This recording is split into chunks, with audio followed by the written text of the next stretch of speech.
We live in a cycle of constant, high-decibel warnings about the future of our planet, where every news cycle seems to bring a fresh, dire prediction about an impending environmental collapse.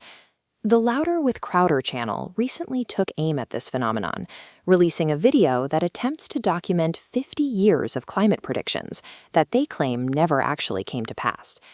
Their argument is rooted in the idea that these forecasts are driven by political calculation rather than objective scientific inquiry.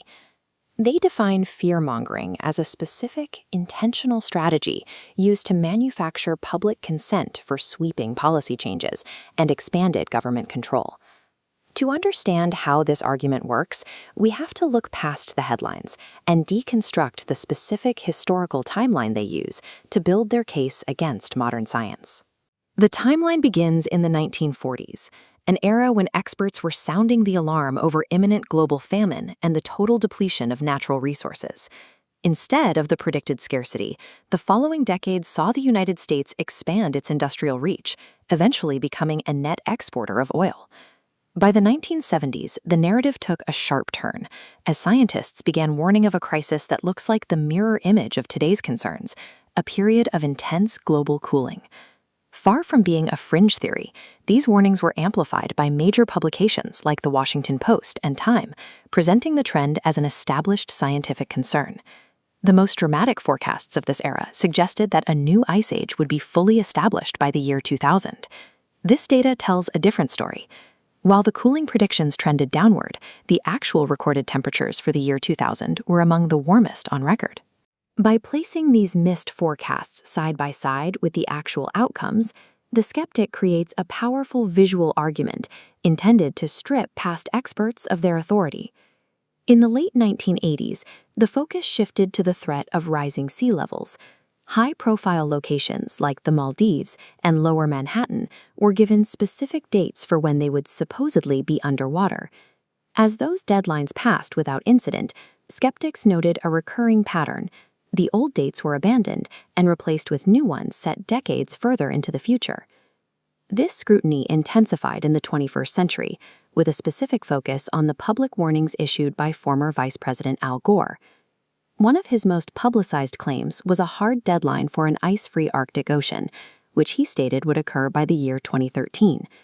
Skeptics counter this by pointing to data showing an increase in Arctic ice that year, noting that the prediction was subsequently pushed back to 2035. To the skeptic, these aren't just isolated errors. They are evidence of a recurring cycle. It begins with the release of a terrifying, high-stakes prediction attached to a firm date. When that date passes, the previous claim is simply discarded, and a new deadline is established, resetting the clock on the public's anxiety. Framing these events as a repetitive system allows the skeptic to characterize scientific evolution as a deliberate pattern of misinformation.